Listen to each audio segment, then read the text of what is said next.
En ce moment, on est au Startup Fest. On attend 7000 personnes.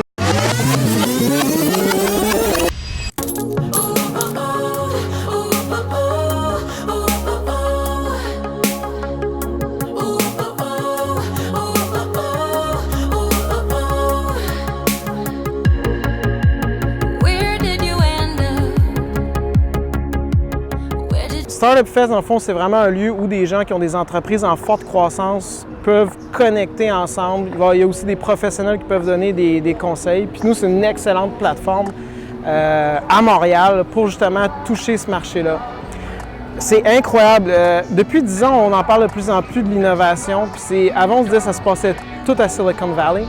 Mais aujourd'hui, le Canada a de plus en plus de place. Pourquoi? Bien, on a 3 facteurs qui nous aident. On a des universités, il y a du talent, mais aussi des capitaux. De plus en plus, on voit des entreprises émergentes qui veulent bâtir leur siège social au Canada. Puis je pense que dans les 10-20 prochaines années, on va vraiment voir que le Canada a sa place d'un point de vue innovation. Je vais juste donner un exemple. L'année dernière, en 2018, à Toronto, il y a eu plus d'emplois qui ont été créés dans le secteur de la technologie qu'à Silicon Valley. C'est incroyable. Nous, on a 2 raisons pour être ici. La première, c'est qu'on veut écouter l'histoire d'entrepreneurs, les rencontrer, puis vraiment les aider. En travaillant avec des gens d'affaires qui ont déjà beaucoup de succès, on voit un peu le chemin qu'ils ont pris, puis on peut les amener vers des professionnels ou vers des solutions qui vont vraiment les aider à accélérer leurs résultats. Puis dans le domaine des startups, c'est incroyable, on peut rencontrer des gens qui ont un chiffre d'affaires peut-être de 50 000, mais en technologie, ça va tellement vite. On les rencontre 2 ans plus tard, puis ils ont un succès qui est immense, puis ils font déjà plus d'1 million de chiffres d'affaires. Donc rapidement, on veut trouver les gens les plus talentueux, puis essayer de leur donner une valeur ajoutée. La deuxième raison, c'est en tant qu'investisseur. On dit le mot startup, puis on a une image de petite société émergente, mais cette étiquette-là est donnée à des entreprises comme Uber, Airbnb. C'est des entreprises qui dérangent des industries valant des milliards. C'est des sociétés qui valent plus que 10, 20, 30, 40 milliards. Donc en fait, aujourd'hui, moi, en tant qu'investisseur, quand je regarde le marché des sociétés publiques dans lesquelles je peux investir, j'ai ce carré de sable-là, je peux sélectionner différentes sociétés, mais si je ne connais pas profondément le secteur des entreprises privées et le secteur de l'innovation, c'est un peu comme si j'ignore l'avenir, parce qu'il y a beaucoup de ces sociétés-là qui vont déranger des sociétés publiques. Donc, pour vraiment me permettre d'avoir une idée générale du marché, d'une industrie, d'un secteur, je dois cumuler autant d'informations du secteur public, des sociétés cotées en bourse, que des sociétés privées. Puis ici, on peut rencontrer des entrepreneurs, des fondateurs, des gens de capitaux de risque qui sont dans le marché, des investisseurs qui sont des anges investisseurs. Puis ça nous donne vraiment le pouls de où les industries se dirigent, quelles sociétés vont vraiment déranger peut-être des entreprises plus matures qu'on trouve dans le marché boursier.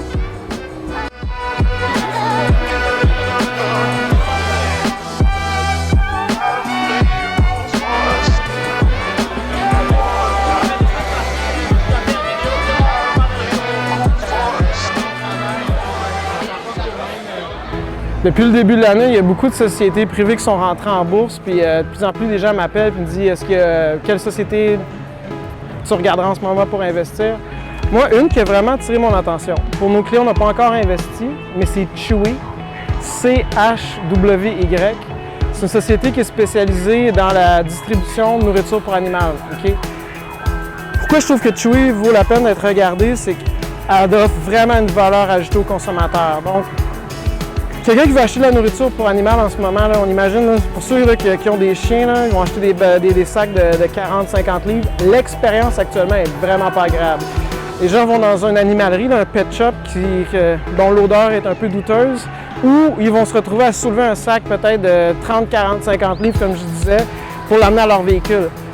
Le modèle de distribution pour la nourriture dans le secteur animalier peut vraiment être amélioré. Puis Chewy, ce qu'ils font, dans le fond, c'est simple, c'est Amazon, la nourriture animale. Il ne faut pas oublier aussi, c'est que de plus en plus de gens adoptent des animaux. On parle de la solitude aux États-Unis, puis un des secteurs en croissance, c'est que les gens adoptent des animaux. Donc les jeunes vont rester célibataires plus longtemps, le taux de divorce est quand même élevé, les gens aussi plus âgés vivent plus longtemps, donc sont plus propices à avoir des animaux. Puis un autre facteur qu'on voit, c'est l'humanisation des animaux.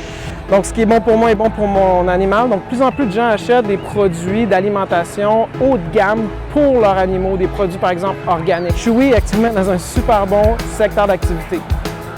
Là, le titre est la société vaut 14 milliards en bourse. Personnellement, je trouve ça un peu dispendieux. Par contre, il y a deux choses. On a une entreprise qui gagne des parts de marché dans un marché qui est en croissance. Donc, c'est très difficile de dire si cette évaluation-là ne va pas continuer à grimper.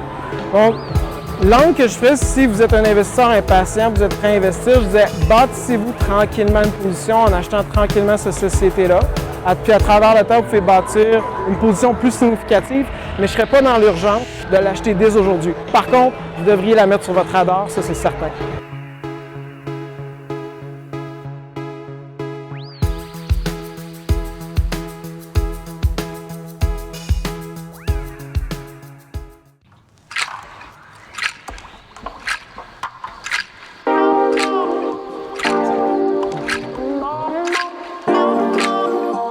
Les gens me demandent en quoi consiste notre gestion de portefeuille. Bien, je vais vous dire, en réalité, nous, on croit à deux stratégies. C'est un peu les deux polarités. Un, c'est la gestion passive. C'est quoi la gestion passive? C'est qu'on va choisir des véhicules de placement. En fait, c'est des fonds négociés en bourse qui vont suivre la performance d'un indice. Un indice boursier, c'est, exemple, la bourse de Toronto, le TSX. Ça représente les 300 sociétés les plus importantes au Canada. Puis nous, on va avoir des produits qui vont suivre la performance de cet ensemble-là. Fait qu'on ne va pas essayer de battre le marché, on va simplement se synchroniser à ces marchés-là. La question, c'est de choisir le bon indice. Je donne un exemple. La bourse de Toronto, le TSX, l'indice a été créé en 1975. Depuis, l'indice a multiplié par 16. Donc, si j'avais mis 10 000 $, aujourd'hui, j'aurais 160 000 $.